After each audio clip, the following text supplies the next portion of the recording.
ನಮಸ್ತೆ ಗೆಳೆಯರೆ, ನಾನು ನಿಮ್ಮ ಸತೀಶ್ ಕುಮಾರ್. ಮದುವೆಗಿಂತಲೂ ಮುಂಚೆ ತಿಳಿದುಕೊಳ್ಳಲೇಬೇಕಾದ ವಿಷಯಗಳು ಈ ವಿಡಿಯೋ ಸಿರೀಸ್ನ ಕೊನೆಯ ಪಾರ್ಟ್ ಇದಾಗಿದೆ. ನಾನು ಬೇಕಂತಲೇ ಈ ಟಾಪಿಕನ್ನು ಕೊನೆಯಲ್ಲಿ ಇಟ್ಟಿರುವೆ. ಏಕೆಂದರೆ ಭಾರತದಲ್ಲಿ ಆಲ್ಮೋಸ್ಟ್ ಆಲ್ ಜನ ಒಂಥರ ಈ ವಿಷಯದ ಮೇಲೆ ಮಾತನಾಡೋಕ್ಕೆ ಮುಜುಗುರ ಪಡ್ತಾರೆ, ಶೇಮ್ ಫೀಲ್ ಮಾಡ್ತಾರೆ, ಮತ್ತು ಇದನ್ನು ಒಂದು ಟ್ಯಾಬು ಥರ ನೋಡ್ತಾರೆ. ತಾವೇನು ಮದುವೆ ಆದ ನಂತರ ಮಕ್ಕಳನ್ನು ಮಾಡೋದೇ ಇಲ್ಲ ಅನ್ನೋ ಥರ ಬಿಹೇವ್ ಮಾಡೋಕ್ಕೆ ಸ್ಟಾರ್ಟ್ ಮಾಡ್ತಾರೆ. ಭಾರತ ಜನಸಂಖ್ಯೆಯಲ್ಲಿ ಸದ್ಯಕ್ಕೆ ನಂಬರ್ 1 ದೇಶವಾಗಿದೆ. ಸೊ ಇದರ ಮೇಲಿಂದ ನಿಮಗೆ ಗೊತ್ತಾಗುತ್ತೆ ಇದು ತುಂಬಾ ಇಂಪಾರ್ಟೆಂಟ್ ಆಗಿದೆ, ಎಲ್ಲರೂ ಇದನ್ನು ಇಷ್ಟಪಡ್ತಾ ಇದ್ದಾರೆ ಅಂಥೇಳಿ. ಬಟ್ ಆದರೂ ಕೂಡ ಓಪನ್ ಅಪ್ ಆಗಿ ಹೇಳಲ್ಲ, ಅದು ಮಾತು ಬೇರೆ. ಸೊ ನೀವು ಈ ಸಿರೀಸ್ನಲ್ಲಿ ತಿಳಿದುಕೊಳ್ಳಲೇಬೇಕಾದ ಮೋಸ್ಟ್ ಇಂಪಾರ್ಟೆಂಟ್ ಆಗಿರುವ ವಿಷಯ ಏನಪ್ಪ ಅಂತಂದರೆ, mutual sexual fulfilment is not automatic. ಪರಸ್ಪರ ಶಾರೀರಿಕ ಸುಖದ ಸಂತೃಪ್ತಿ ಆಟೋಮೆಟಿಕ್ ಆಗಿ ಆಗಲ್ಲ.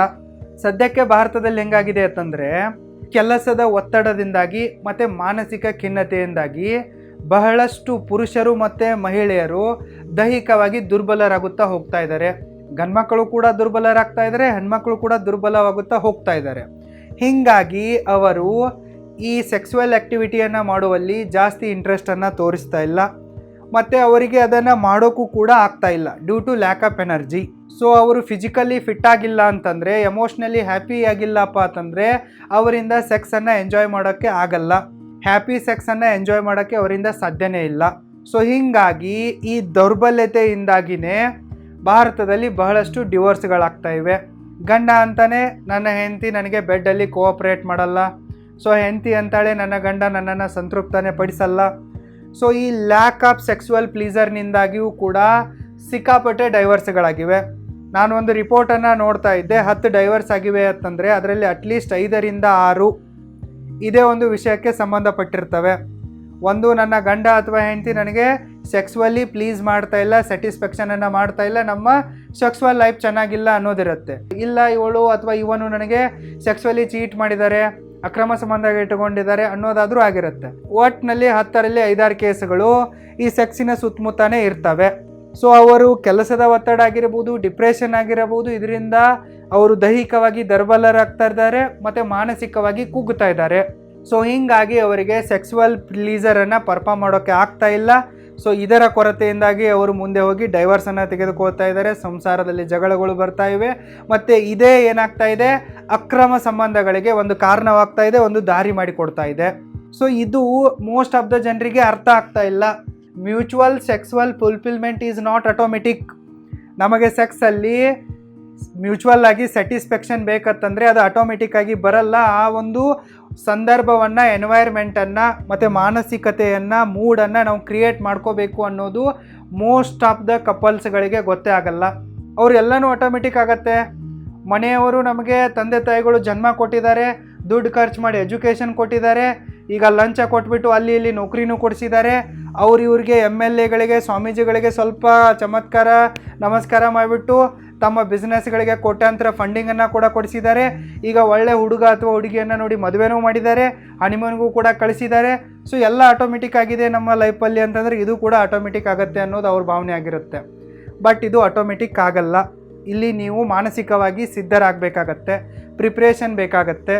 ಸೊ ನೀವು ಯಾವಾಗ ಮೆಂಟಲಿ ಫಿಸಿಕಲಿ ಪ್ರಿಪೇರ್ ಆಗಿಬಿಟ್ಟು ಈ ಒಂದು ಸೆಕ್ಸುವಲ್ ಆ್ಯಕ್ಟಿವಿಟಿಗೆ ಇಳಿತೀರೋ, ಸೊ ಆವಾಗ ನಿಮಗೆ ಮ್ಯೂಚುವಲ್ ಸ್ಯಾಟಿಸ್ಫ್ಯಾಕ್ಷನ್ ಸಿಗೋ ಸಾಧ್ಯತೆ ಇರುತ್ತೆ. ಬಟ್ ಇದನ್ನು ಅವರು ಪ್ಲ್ಯಾನ್ ಮಾಡಲ್ಲ, ಡಿಸ್ಕಸ್ ಮಾಡಲ್ಲ. ಹೀಗಾಗಿ ಇದೇ ಒಂದು ಕಾನ್ಫ್ಲಿಕ್ಟನ್ನು ಕ್ರಿಯೇಟ್ ಮಾಡುತ್ತೆ.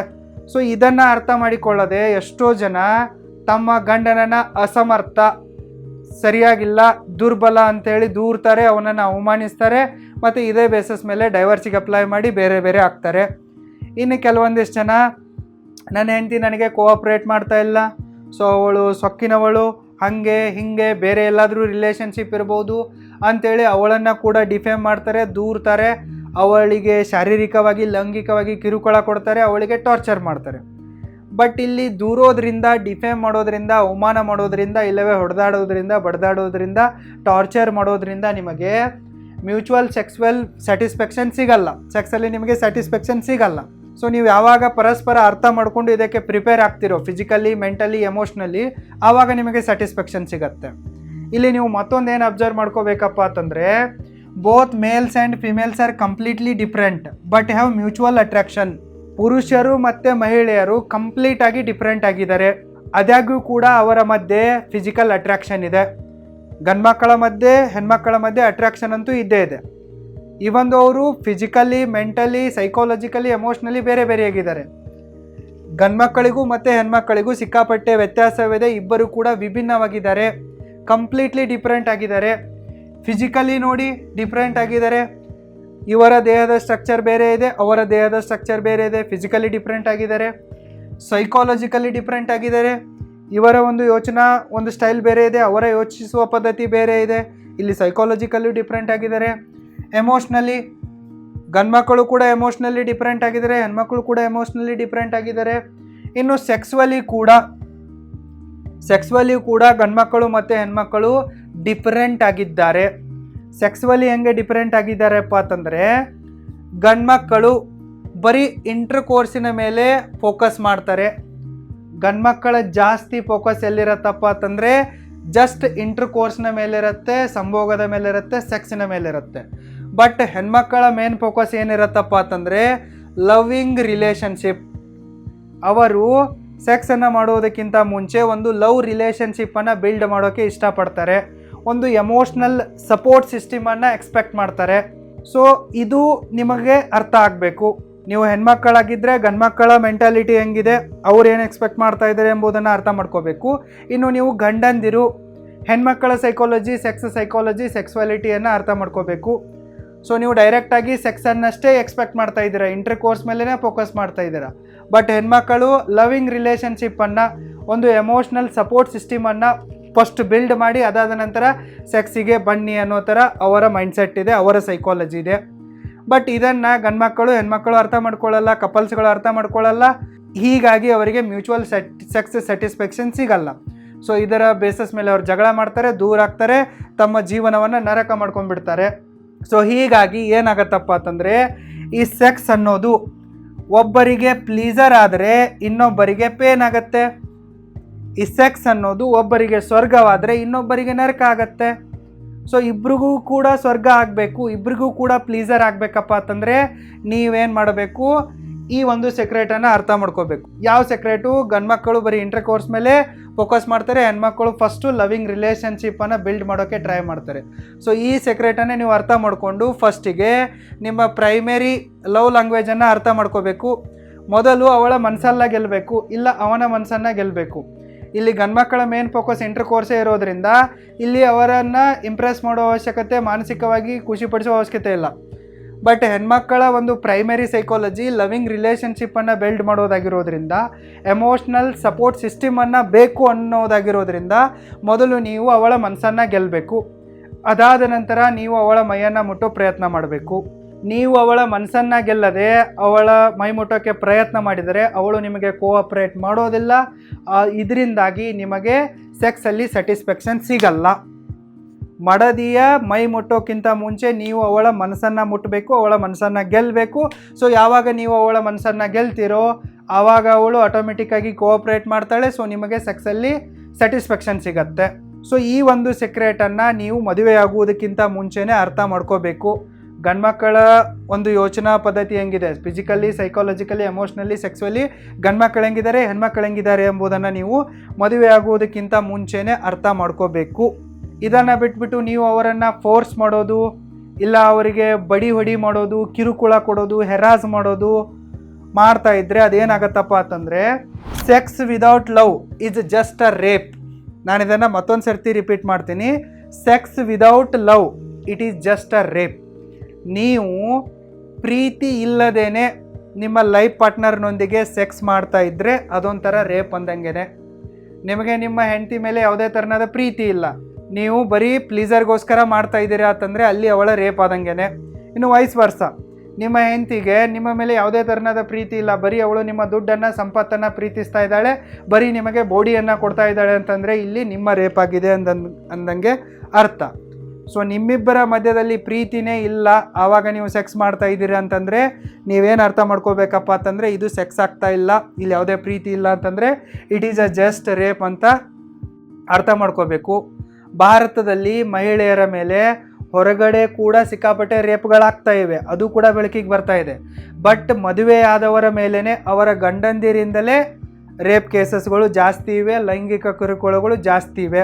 ಬಟ್ ಇದರ ಬಗ್ಗೆ ಅವರು ಧೈರ್ಯವಾಗಿ ಹೊರಗಡೆ ಬರಲ್ಲ. ಯಾಕೆ ಬರಲ್ಲ ಅಂತಂದರೆ, ಬಂದಾಗ ಅವರನ್ನು ಮತ್ತಷ್ಟು ಬದನಾಮ್ ಮಾಡ್ತಾರೆ, ಅವಮಾನ ಮಾಡ್ತಾರೆ, ಅವರ ಮಾನ ಮರ್ಯಾದೆಯನ್ನು ತೆಗೆಯೋಕ್ಕೆ ಪಬ್ಲಿಕಲ್ಲಿ ಟ್ರೈ ಮಾಡ್ತಾರೆ. ಸೊ ಈ ರೀತಿ ಇರೋದ್ರಿಂದ, ಭಯ ಇರೋದ್ರಿಂದ ಅವರು ಹೊರಗಡೆ ಓಪನ್ ಅಪ್ ಆಗಿ ಇದರ ಬಗ್ಗೆ ಮಾತಾಡಲ್ಲ. ಬಟ್ ನಿಮ್ಮ ಉದ್ದೇಶ ಏನಾಗಿದೆ ಗುರು? ನಿಮ್ಮ ಉದ್ದೇಶ ಇಲ್ಲಿ ಗಂಡ್ಮಕ್ಳು ಸರಿನಾ ಹೆಣ್ಮಕ್ಳು ಸರಿನಾ ಅನ್ನೋದೆಲ್ಲ ಕತೆ ಹೇಳೋದು. ಇಲ್ಲಿ ಏನೂ ನಿಮಗೆ ಸಿದ್ಧಾಂತ ಪ್ರೂವ್ ಮಾಡಬೇಕಾಗಿಲ್ಲ. ನಿಮಗೇನು ಮಾಡಬೇಕಾಗಿದೆ, ನಿಮ್ಮ ಒಂದು ಲವ್ ಲೈಫನ್ನು, ಮ್ಯಾರಿಡ್ ಲೈಫನ್ನು ಎಂಜಾಯ್ ಮಾಡೋದಿದೆ. ನೀವು ಮದುವೆ ಆಗಿದ್ದೀರಾ, ಎದಕ್ಕಾಗಿದ್ದೀರಾ? ಸುಮ್ಮನೆ ಸನ್ಯಾಸಿ ಥರ ಅಲ್ಲಿ ಇಲ್ಲಿ ಅಲಿಯೋ ಬದಲು, ಅಲ್ಲಿ ಇಲ್ಲಿ ಬಿದ್ದು ಸಾಯೋ ಬದಲು, ಅನಾಥ ಒಂಟಿ ಶವದ ಥರ ಬದುಕೋ ಬದಲು ಒಂದು ಎಮೋಷ್ನಲ್ ಸಪೋರ್ಟ್ ಇರುತ್ತೆ. ನನ್ನ ಒಂದು ಏನು ಗಳಿಸಿದ್ದೀನಿ ಇದಕ್ಕೊಂದು ಆಧಾರ ಇರುತ್ತೆ. ನನಗೇನಾದರೂ ನೋಡ್ಕೊಳ್ಳೋಕ್ಕೆ, ಕಾಳಜಿ ಮಾಡೋಕ್ಕೆ ಒಂದು ಜೀವ ಇದೆ. ಸೊ ನನ್ನ ದೈಹಿಕ ಅವಶ್ಯಕತೆಗಳನ್ನು ಪೂರೈಸೋಕ್ಕೆ ಅಂತಲೇ ಇವಳಿದ್ದಾಳೆ ಅಥವಾ ಇವನಿದ್ದಾನೆ ಅಂತೆಲ್ಲ ಯೋಚನೆ ಮಾಡಿಯೇ ಮದುವೆ ಆಗಿರ್ತೀರ. ಸೊ ಮುಖ್ಯ ಉದ್ದೇಶ ಏನಾಯಿತು? ಚೆನ್ನಾಗಿರೋದು, ಖುಷಿಯಾಗಿರೋದು. ಸೊ ಖುಷಿಯಾಗಿರ್ಬೇಕಂತಂದರೆ ಇದೇ ಒಂದು ಸೀಕ್ರೆಟ್ ಆಗಿದೆ. ಸೊ ನೀವೇನು ಮಾಡಬೇಕು, ಸೆಕ್ಸ್ ಮಾಡುವುದಕ್ಕಿಂತ ಮುಂಚೆ ನಿಮ್ಮ ಮಡದಿಯೊಂದಿಗೆ, ಲೈಫ್ ಪಾರ್ಟ್ನರ್ನೊಂದಿಗೆ ಲವ್ ರಿಲೇಷನ್ಶಿಪ್ಪನ್ನು ಬಿಲ್ಡ್ ಮಾಡಬೇಕು. ಇನ್ನು ಗಂಡ್ಮಕ್ಕಳಲ್ಲಿ ಕೂಡ ಕೆಲವೊಂದಿಷ್ಟು ಜನ ಇರ್ತಾರೆ. ಗಂಡ್ಮಕ್ಕಳಲ್ಲಿ ಫೆಮಿನೈನ್ ಕ್ಯಾರೆಕ್ಟರ್ ಇರುತ್ತೆ, ಗಂಡ್ಮಕ್ಕಳಲ್ಲಿ ಹೆಣ್ಮಕ್ಕಳ ಗುಣಗಳು ಕೂಡ ಇರ್ತವೆ, ಹೆಣ್ಮಕ್ಕಳಲ್ಲಿ ಗಂಡ್ಮಕ್ಕಳ ಗುಣಗಳು ಕೂಡ ಇರ್ತವೆ. ಮೇಲಲ್ಲಿ ಫಿಮಿನೈನ್ ನೇಚರ್ ಇರುತ್ತೆ, ಫಿಮೇಲಲ್ಲಿ ಮೇಲ್ ನೇಚರ್ ಕೂಡ ಇರುತ್ತೆ. ಸರಿನಾ? ಸ್ವಲ್ಪನಾದರೂ ಅವರಲ್ಲಿ ಇರುತ್ತೆ ಅದು. ಸೊ ಆವಾಗ ನೀವು ನಿಮ್ಮ ಗಂಡನನ್ನು ಮೊದಲು ಮಾನಸಿಕವಾಗಿ ಗೆಲ್ಲಬೇಕು, ಅವನಿಗೆ ಇಷ್ಟ ಆಗೋ ಥರ ನಡ್ಕೋಬೇಕು. ಸೊ ಅವನ ಕೆಲಸದಲ್ಲಿ, ಮನೆಯಲ್ಲಿ ಅವನ ಭಾವನೆಗಳಿಗೆ ಬೆಲೆ ಕೊಡಬೇಕು, ಕೋಆಪ್ರೇಟ್ ಮಾಡಬೇಕು. ಒಟ್ಟಿನಲ್ಲಿ ನೀವು ಗಂಡ ಆಗಿರಿ ಇಲ್ಲವೇ ಹೆಂಡತಿ ಆಗಿರಿ. So before going to bed, so ಸೆಕ್ಸಿಗೆ ಕಂಟಿನ್ಯೂ ಮಾಡೋದಕ್ಕಿಂತ ಮುಂಚೆ ನೀವು ಫಸ್ಟ್ ಒಂದು ರೊಮ್ಯಾಂಟಿಕ್ ಲವ್ ರಿಲೇಷನ್ಶಿಪ್ಪನ್ನು ಬಿಲ್ಡ್ ಮಾಡಬೇಕು. ಹೆಂಗೆ ಮಾಡ್ತೀರಾ? ನಿಮ್ಮ ಪ್ರೈಮರಿ ಲವ್ ಲ್ಯಾಂಗ್ವೇಜ್ ಯಾವುದು ಎಂಬುದನ್ನು ಅರ್ಥ ಮಾಡ್ಕೊತೀರಾ, ಅದಕ್ಕೆ ತಕ್ಕಂತೆ ಅಡ್ಜಸ್ಟ್ಮೆಂಟ್ಗಳನ್ನು ಮಾಡ್ತೀರಾ, ಅದಕ್ಕೆ ತಕ್ಕಂತೆ ಮುಂದೆ ಸಾಗ್ತೀರಾ. ಸೊ ಮೊದಲು ನೀವೇನು ಮಾಡಬೇಕು, ನಿಮ್ಮ ಲೈಫ್ ಪಾರ್ಟ್ನರ್ನ ಮನಸ್ಸನ್ನು ಗೆಲ್ಲಬೇಕು. ಅದಾದ ನಂತರ ಮೈ ಮುಟ್ಟೋಕ್ಕೆ ಮುಂದಾಗಬೇಕು. ಮತ್ತೊಂದು ಏನಿರುತ್ತೆ, ಹೆಣ್ಮಕ್ಕಳು ಎಮೋಷ್ನಲ್ ಸಪೋರ್ಟ್ ಸಿಸ್ಟಮನ್ನು ಬಯಸ್ತಾರೆ. ಯಾಕಂದರೆ ಹೆಣ್ಮಕ್ಕಳು ಪುರುಷರಿಗೆ ಕಂಪೇರ್ ಮಾಡಿದರೆ ದೈಹಿಕವಾಗಿ ಸ್ವಲ್ಪ ಕಮ್ಮಿ ಇರ್ತಾರೆ, ಮಾನಸಿಕವಾಗಿಯೂ ಕೂಡ ಅವರು ತುಂಬಾ ಎಮೋಷ್ನಲ್ ಇರ್ತಾರೆ. ಸೊ ಅವರಿಗೆ ಮಾನಸಿಕವಾಗಿ ಎಮೋಷ್ನಲಿ ಸಾಥ್ ಕೊಡ್ತಾರೋ ಅವರಿಗೋಸ್ಕರ ಅವ್ರು ಏನು ಬೇಕಾದರೂ ಮಾಡೋಕ್ಕೆ ರೆಡಿ ಆಗ್ತಾರೆ. ಸೊ ಅದಕ್ಕಾಗಿ ನೀವು ಅವರಿಗೆ ಎಮೋಷ್ನಲ್ ಸಪೋರ್ಟ್ ಸಿಸ್ಟಮನ್ನು, ಒಂದು ಲವ್ ರಿಲೇಷನ್ಶಿಪ್ಪನ್ನು ಬಿಲ್ಡ್ ಮಾಡಿದರೆ ಮುಗೀತು. ಅವರು ನಿಮಗೆ ತಾನಾಗಿಯೇ ಕೋಆಪ್ರೇಟ್ ಮಾಡ್ತಾರೆ. ಇನ್ನು ನಿಮಗೆ ಮೂಡ್ ಬಂದಾಗ ಅವ್ರಿಗೆ ಮೂಡ್ ಬಂದಿರಲ್ಲ. ಯಾಕೆ ಬಂದಿರಲ್ಲ? ಸೊ ನೀವಲ್ಲಿ ಅವ್ರ ಜೊತೆಗೆ ಲವ್ ರಿಲೇಷನ್ಶಿಪ್ಪನ್ನೇ ಬಿಲ್ಡ್ ಮಾಡಿಲ್ಲ. ಸೊ ನೀವು ಅವರಿಗೆ ಎಮೋಷ್ನಲಿ ಸಪೋರ್ಟ್ ಸಿಸ್ಟಮನ್ನೇ ಬಿಲ್ಡ್ ಮಾಡಿಲ್ಲ. ನೀವು ಅವಳಿಗೆ ಸಿಕ್ಕಾಪಟ್ಟೆ ಬೈದಿದ್ದೀರಾ, ಅವಳ ಮನಸ್ಸಿಗೆ ನೋವಾಗೋ ಥರ ಬಿಹೇವ್ ಮಾಡಿದ್ದೀರಾ, ಕೆಟ್ಟದಾಗಿ ವರ್ತಿಸಿದ್ದೀರಾ, ಕುಡ್ಕೊಂಬಂದಿದ್ದೀರಾ, ಮನೆಗೆ ಏನಾದರೂ ತಿಂದ್ಕೊಂಬಂದಿದ್ದೀರಾ. ಸೊ ಈ ರೀತಿ ಎಲ್ಲ ಹಲ್ಕ ಕೆಲಸಗಳನ್ನ ಮನೆಗೆ ಮಾಡ್ಕೊಂಡು ಬಂದಿದ್ದೀರಾ ಅಂತಂದರೆ ಅವಳಿಗೆ ನಿಮ್ಮ ಮೇಲೆ ಅಲ್ಲಿ ಒಳ್ಳೆ ಫೀಲಿಂಗೇ ಇಲ್ಲ. ನೀವು ಅವಳಿಗೆ ಮಾನಸಿಕವಾಗಿ ತೊಂದರೆ ಕೊಟ್ಟಿದ್ದೀರಾ, ಹಿಂಸೆ ಕೊಟ್ಟಿದ್ದೀರಾ. ಸೊ ಮೇಲೆ ನೀವು ಅವಳಿಗೆ ದೈಹಿಕವಾಗಿಯೂ ಹೊಡಿಬಡಿ ಮಾಡಿ ಹಲ್ಲೆ ಮಾಡಿದ್ದೀರಾ.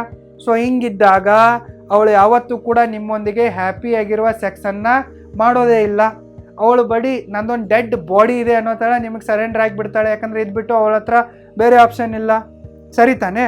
ಸೊ ಹಿಂಗಿದ್ದಾಗ ನಿಮಗೆ ಪ್ಲೀಸರ್ ಎಲ್ಲಿಂದ ಬರುತ್ತೆ? ನಿಮಗೆ ಸೆಕ್ಸುವಲ್ ಸ್ಯಾಟಿಸ್ಫ್ಯಾಕ್ಷನ್ ಸಿಗೋಕ್ಕೆ ಸಾಧ್ಯನೇ ಇಲ್ಲ. ನಿಮಗೆ ಸೆಕ್ಸುವಲಿ ಸ್ಯಾಟಿಸ್ಫ್ಯಾಕ್ಷನ್ ಸಿಗಬೇಕಂತಂದರೆ ನೀವು ಮ್ಯೂಚುವಲಿ ಸೇರಿಬಿಟ್ಟು ಲವ್ ರಿಲೇಷನ್ಶಿಪ್ಪನ್ನು ಬಿಲ್ಡ್ ಮಾಡೋದು, ಎಮೋಷ್ನಲ್ ಸಪೋರ್ಟ್ ಸಿಸ್ಟಮನ್ನು ಬಿಲ್ಡ್ ಮಾಡೋದು, ಮತ್ತು ಸೆಕ್ಸ್ ಮಾಡೋದಕ್ಕಿಂತ ಮುಂಚೆ ಮಾನಸಿಕವಾಗಿ ಮತ್ತು ದೈಹಿಕವಾಗಿ ಪರಸ್ಪರ ಮಾತಾಡಿಕೊಂಡು ಇಬ್ಬರ ಮೂಡ್ ಚೆನ್ನಾಗಿದೆನಾ, ಬರೀ ಒಬ್ರಿಗೆ ಮೂಡಿದೆ ಇನ್ನೊಬ್ರಿಗೆ ಮೂಡಿಲ್ಲ ಅಂತಂದಾಗ ನೀವು ಮಾಡೋಕ್ಕೆ ಹೋದರೆ ಮತ್ತೆ ಅದೇನಾಗುತ್ತೆ? ಜಗಳನೇ ಆಗುತ್ತೆ. ನಾನು ಹೇಳಿದ್ನಲ್ಲ, sex without love is just a rape.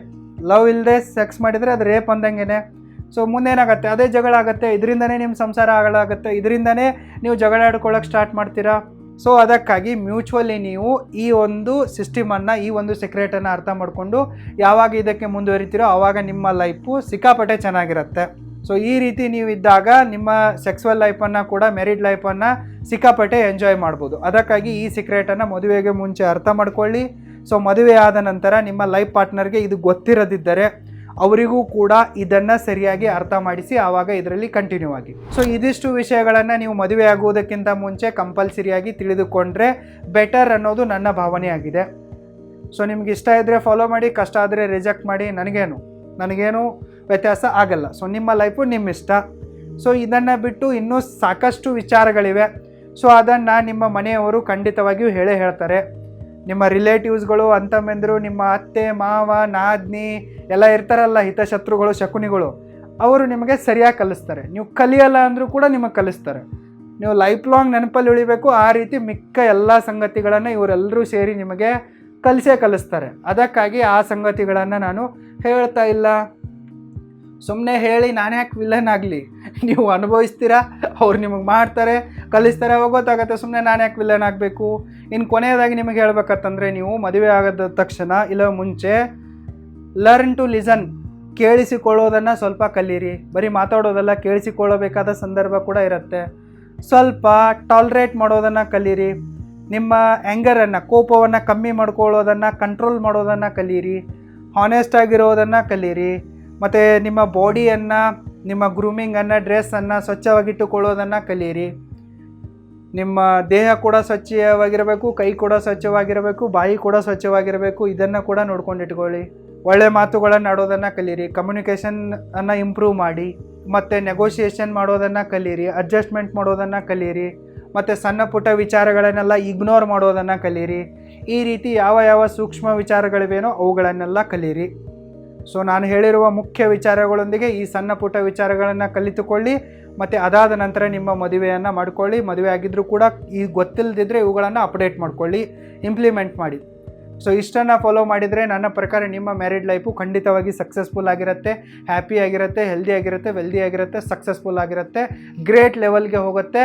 ನಿಮ್ಮದು ಕೂಡ ಒಂದು ಬೆಸ್ಟ್ ಕಪಲ್ ಅಂತ ನಾನು ಎಕ್ಸಾಂಪಲ್ ಕೊಡೋ ಥರ ಹೋಗುತ್ತೆ ಅನ್ನೋದು ನನ್ನ ಅನಿಸಿಕೆ ಆಗಿದೆ. ಸೊ ಇದು ಅರ್ಥ ಆಗಿದ್ದರೆ ತಪ್ಪದೇ ಈ ವಿಡಿಯೋಗೆ ಲೈಕ್ ಮಾಡಿ, ಈ ವಿಡಿಯೋನ ಎಲ್ಲರೊಂದಿಗೆ ಶೇರ್ ಮಾಡಿ, ಮತ್ತು ನನ್ನ ಚಾನಲ್ಗೆ ಸಬ್ಸ್ಕ್ರೈಬ್ ಮಾಡಿ. Thank you so much. ಮತ್ತೆ ಸಿಗೋಣ.